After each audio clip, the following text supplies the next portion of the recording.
It was a tale of two different series as both Diamond Sport teams begin Sunbelt Conference play. Let's recap it all here on Ragin' Rundown.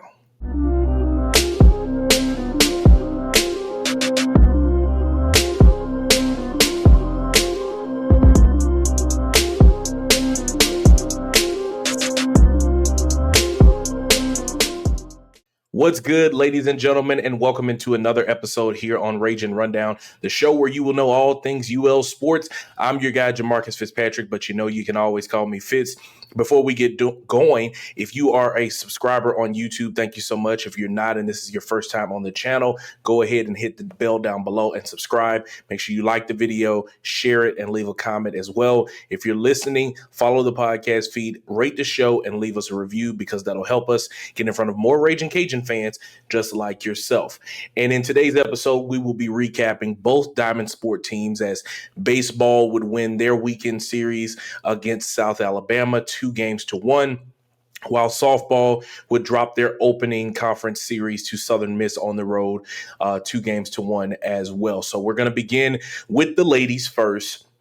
And coming into the weekend, Louisiana entered conference play hoping to set the tone early. You can check out the previous episode that I talked about how I believe that this team would be able to steamroll the Sun Belt Conference if they could just fix a handful of issues that they really had. And some of these issues, those issues that I talked about, did rear their ugly head in this series. Instead of setting the tone early, they came out in Hattiesburg and they leave the series with a 2-1 loss on the series, finishing their 12-game road trip 6-6. And the biggest takeaway from this weekend is that the Cajuns made mistakes early, and Southern Miss just continued to capitalize on those mistakes. So let's begin with the Friday night game. It was pretty much decided instantly. It was very early. Southern Miss scored 2 runs in the first, 3 runs in the second, and suddenly UL stared at a 5-0 deficit before the offense even really settled in the way that they wanted. 2 big issues that stood out was, defensive miscues, which up until this point, UL's defense has been very good, fielding and making good plays in the outfield. An error allowed 2 unearned runs to score in the first inning. That's when a pop-up happened, and I believe it was Mia Lascano that was not able to field it, and Southern Miss was able to get those runs in, and that gave them life. And then the damage that they faced when they had 2 outs and they weren't able to get that third. So every early run scored with 2 outs is always a backbreaker for a pitcher because it's like, man, if you can throw one more strikeout, if you can get one more perfect pitch that can allow them to pop it up, you're out of the inning. And that damaged them very early. So Sage Hoover was the starting pitcher for this game. She made her debut in the Sun Belt, and she went 1 2/3 innings. She allowed 5 hits and 5 runs.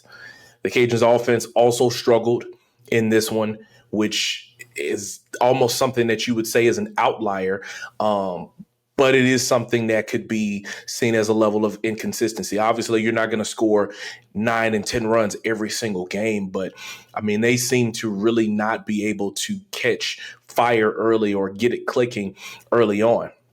Now, they did score later in the game, down in the 7th inning. Brooke Otto doubled. Haley Hart drove her in. But at that point, the game was pretty much at hand. And Louisiana had a 9-game win streak over Southern Miss up until this point, and that record would be snapped. So you go, and now you are down 1-0 in the series. You're on the road, which, again, is a place that you've not done well at. And now you have to have a response. And they were able to do that. In Game 2, they turn around and they respond like a championship program is supposed to. They punch Southern Miss in the mouth, and they never look back. They scored 3 runs in the first, 1 in the second, 5 in the third, and the Cajuns were cruising with a 9-0 lead. And that's what you would have wanted to get in that first game. We talked about it in the last episode. If they can get fast starts when they're away from Lamson Park, the sky is the limit. Because when you're at home, you're a lot more comfortable. You're in your own clubhouse. You're able to kick your feet up. Your fans are there supporting you. So when you make a big hit or you steal base, you got fans cheering behind you. But sometimes, especially when you're on the road, you have to be able to create your own energy. And they were able to do that in Game 2. The star of this game would be Brooke Otto, and she is continuing to be such a great force for this team offensively. She'd go 2 for 3 on the day, have 2 doubles and 5 RBIs. She had a bases clearing double in the third inning that pretty much blew the game wide open. You had other players like Kennedy Marceau, the Kaplan native, had 2 hits and 3 runs scored. And it was a balanced attack in this one as they had 8 total hits to push them across. Meanwhile, in the circle, you would see Bethany Noble get the start. And, again, we've talked about it in the last episode of how comfortable she has been. And, Coach Habits has joked about it so many times of how she kind of has this nonchalant attitude and believes that she can beat anyone. And, when you have someone that is out there that is pitching at that level and that has that type of mentality, you have to keep feeding them opportunities. You have to keep giving them chances. Maybe Coach Habits felt that, they would get a better start on Friday, and then you have Bethany Noble to go in there, like wins you the series there on Saturday, and then you're not as focused as much on Sunday to try to win the rubber match. But that's not how things panned out for them in this one.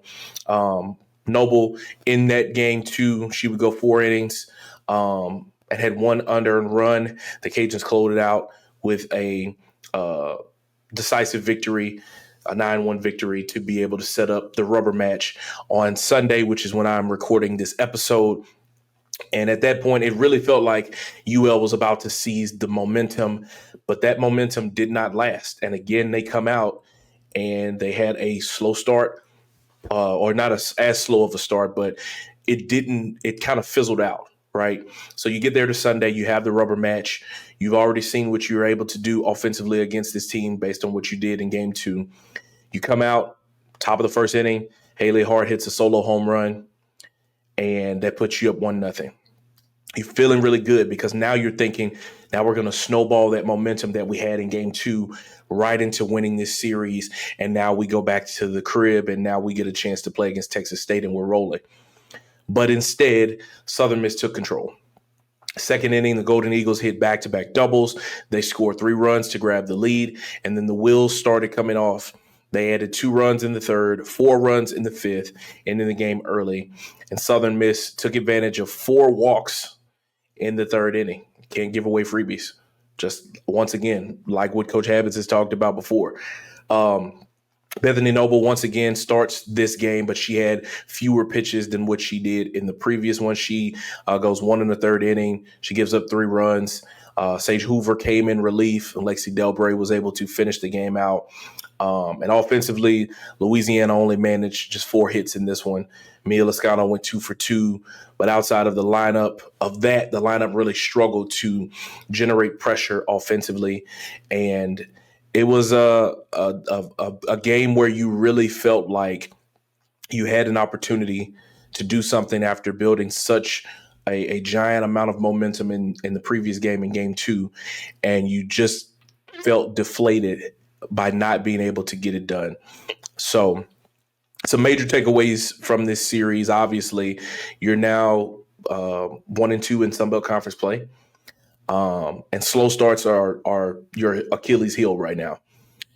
Game 1, you were down 5-0 early. Game 3, you gave up 3 runs immediately after taking the lead. And in conference play, you just can't do that. You can't dig early holes. You can't do that in general, but now especially at this point in the season in conference play, you cannot dig holes for yourself because it makes it harder and harder for you to climb out of them. I know early in the season, like the first 3 to 4 games, I think the Cajuns had several come from behind victories. And I asked Coach Habits, is this a world that you want to live in? And, she said, I don't think my heart can take it. She said it jokingly, but truly, this is not how you are able to build a championship caliber team. You have to be able to generate some offense. And then those games where the bats are quiet, you have to be able to have quality pitching early on to allow your offense to eventually catch up later down the line. And they just weren't able to do that in this series. Pitching depth is something that is truly being tested.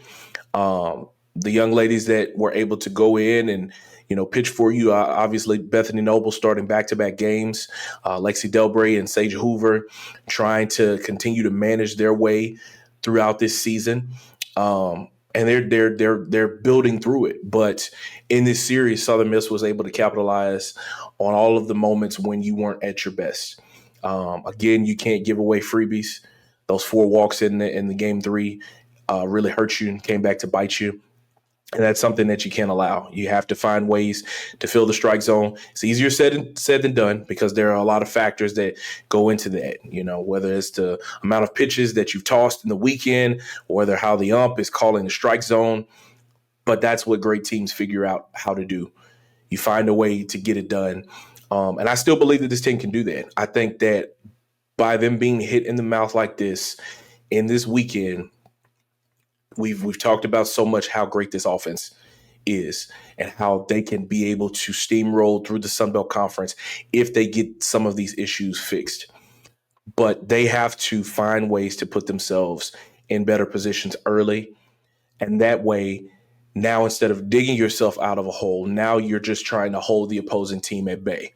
If you can build a 5-0 lead, a 5-2 lead, a 5-1 lead, now your composure changes, your expectations feel a lot different because now instead of trying to maybe bunt to advance a runner to force a run in or trying to steal to try to get a runner in scoring position, now you're just playing a little bit more freely. So I think that they can be able to get to do that. Some of the inconsistencies that we saw from the offense in this series, I don't think that that's going to be a huge issue for them because, again, like we said, we've seen so many powerful hitters in the lineup.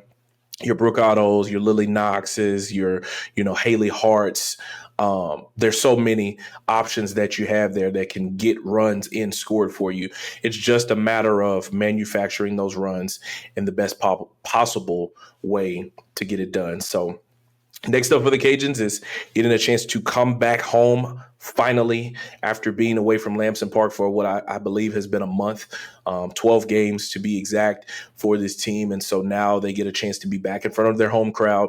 But now you have to play against a really, really good Texas State team. And, obviously after this season is over, they'll be leaving for the Pac-12. So you'll be done with them in your conference. But this is an opportunity to once again establish yourself as one of the best in the league and be able to make a statement. You've got to be able to come home and you've got to win this series. There's no question. Texas State is a quality opponent.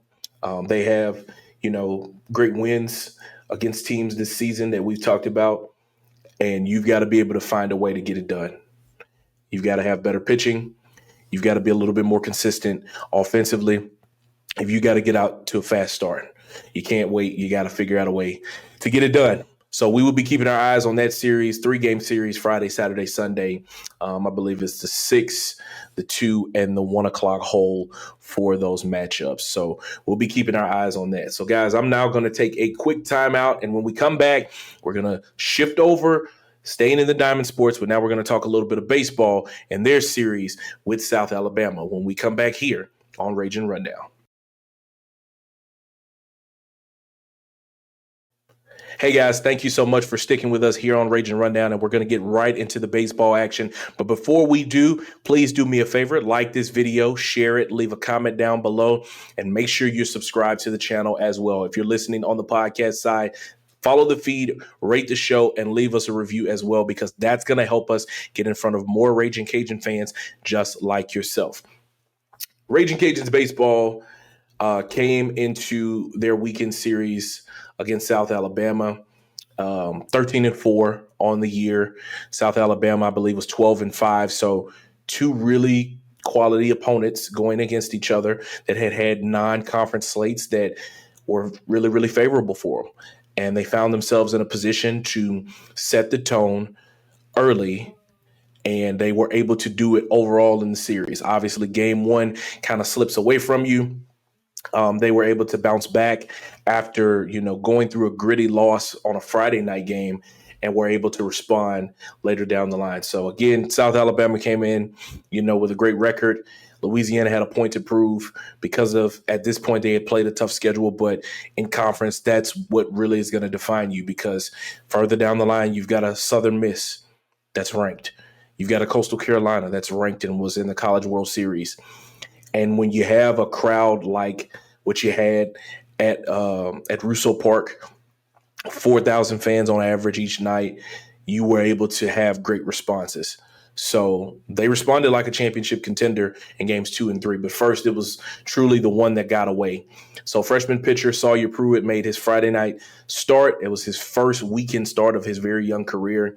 With the way that he's been, he went 6 2/3 innings, allowing 2 runs on 5 hits. But South Alabama's Mike Young was really the difference.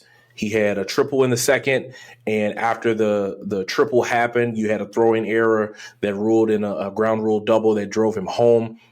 He had an RBI single in the 6th, and then you had the game-winning home run in the 8th inning. So kudos, hat tip to that young man, because he essentially put his team on his back and made it happen. The homer cleared the fence, and that's what gave South Alabama the 3-2 lead and the win as well. Louisiana had multiple chances in this game as well. They left runners stranded in the 3rd, and they left them stranded in so many different instances. I was there in the game and watching how you have a runner on 1st and 3rd. I mean, you even got to the point where Noah Lewis is on 3rd and you have to steal home to try to manufacture a run. Like, it was one of those type of nights. And we talked about it before with this team, that I don't believe that this is going to be a group that's going to score 15 runs in a game. I don't think that they're going to come out and score 10, 11 runs on average. I think that they're going to be playing in a lot of games 4-3, 3-2, 4-1. And it's going to be the timely hits that are going to make the difference for them in series. So your pitching gave you a chance. Sawyer Pruitt is continuing to be the star that we've seen emerge very quickly. And I think that when he gives you those type of outings, you have to capitalize on them offensively. When a guy can hold a team to 2 runs like that, you've got to be able to find a way to get 3 or 4 or 5. And Coach Deggs, like I said, did things to try to get aggressive, but they just never were able to get that timely hit there in game 1. But the way the pitching went, it really set the tone for the rest of the weekend. So the turning point happened in game 2. Andrew Herrmann, hat tip, clap, clap, celebrate everything for him.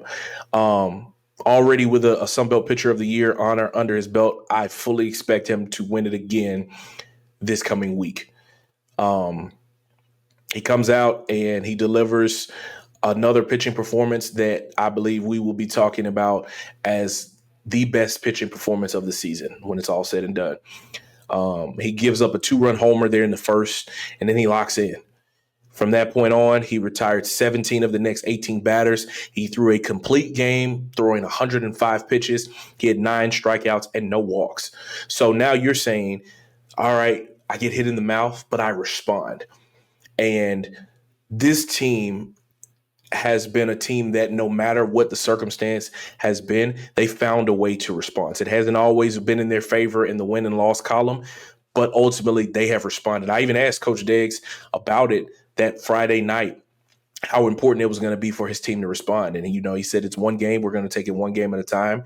Our guys are going to come out and play fast, hard, and loose, and we'll see what happens. And this is what happens. Your pitcher gets punched in the mouth early on, and then he responds, shutting this team down, 9 strikeouts, no freebies given up. And, I mean, how many complete games are we really seeing in modern college baseball like that? He gave you an opportunity, and he carried you to this win, and that was huge.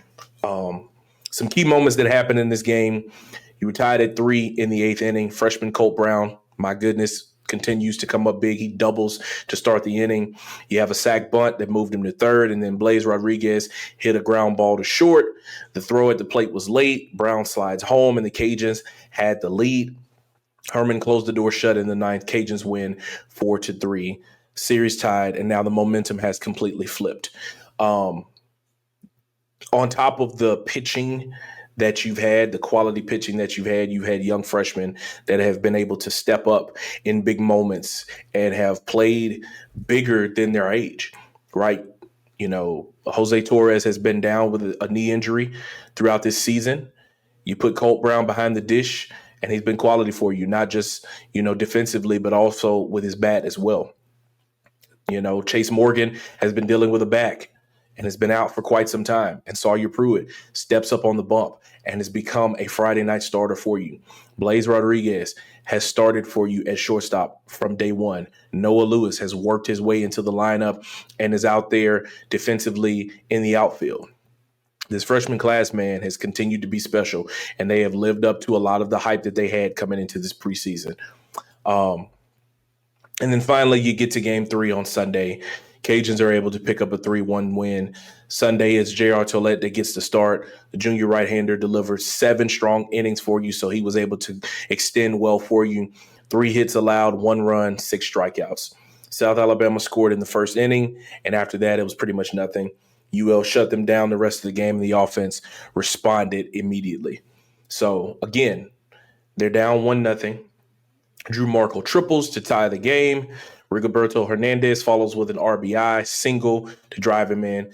And just like that, UL's up 2-1. They get an insurance run in the 5th. Hernandez, again, someone that has come up so big for you multiple times and has been a guy that Coach Diggs has leaned on and has been the type of player that he not only admires the way that he plays, but he believes can come up big in big situations. 5th inning, he comes through with an RBI single. He finishes the game with 2 hits and 2 RBI. And then Cody Brasch closes things out in 2 innings for his 3rd save of the season. Cajuns get the 3-1 victory. They secure the series, and they improve to 15-5 on the season. So the major takeaways from this series, you had elite starting pitching. Pruitt on Friday, Herrmann on Saturday, Tollett on Sunday. I mean, when you have that, man, like that sets you up, that sets the table for you to have an opportunity to manufacture whatever you need to offensively. Like having championship level defense and great pitching is what is going to not only win you a championship, but can potentially win you a regional. Not just having you competing in one, but can win you a regional. And when they're able to extend, obviously Herrmann is not going to go a complete game every single outing. But when he can go 7-8 innings, J.R. Tollett can go 7-8 innings. Sawyer Pruitt can be efficient and go 6, almost 7 innings. That's huge for you. And that's exactly what you're going to need to win the Sun Belt and win series. Again, like I talked about, the freshman stepping up. Colt Brown extends a 10-game hitting streak that he had. He had that huge double there on Saturday. Noah Lewis, obviously, we talked about the speed that he had on the bases and the steal home that he had in game 1 on Friday. He had doubles and big offensive moments. The young talent is just continuing to be a weapon for you. And when you have youth that can come in and be explosive and be contributors very early on for you, that elevates your ceiling so much as a team, because now unless the league comes calling for them immediately, you have maybe another year or 2 with them, and you can build off of that, and you can build around them as championship pieces and cornerstones for what you're ultimately trying to build here in Lafayette. And then just clutch hitting situations like we talked about. Drew Markle having a triple on Sunday. Rigoberto Hernandez's 2 RBIs. And then his go-ahead ground ball there as well. So that's how you win tight conference games, man. When you're up to bat, you have great plate discipline. You find a way to get the pitch that you want, and you swing at it, and you let the ball fall where it does to be able to get that timely hit and drive in runs. So going forward now, you're continuing to build that target on your back, because Southern Miss dropped their opening series to Arkansas State in an upsetting fashion. So you are potentially going to be one of the best teams sitting in the conference standings. I don't have them pulled up right in front of me right now, so I can't tell you exactly, but if I can get them up really quickly before we end this episode, I can tell you exactly where they're standing at and how big of that target it is on their back. So right now, Coastal Carolina is 3-0, Marshall's 3-0, ULM's 3-0, James Madison's 3-0, and after that it's you. And then it's Arkansas State, Troy, Southern Miss, South Al, Old Dominion, Texas State, App State, Georgia Southern. So you're right there in the mix with everyone else. You have overall one of the best records in the entire conference. Southern Miss is 16-4, you're 15-5, and then Arkansas State is 15-6. So the target's on your back. And the opportunity is going to be there that every time you play somebody, they're going to be trying to give you their absolute best. And so you're going to have to be on your P's and Q's as well. And I'm sure that this team will be that because they've been that so far this season all along. So Louisiana continues to win low-scoring games with pitching heavy performances like what we've seen before, and I think they will continue to do that.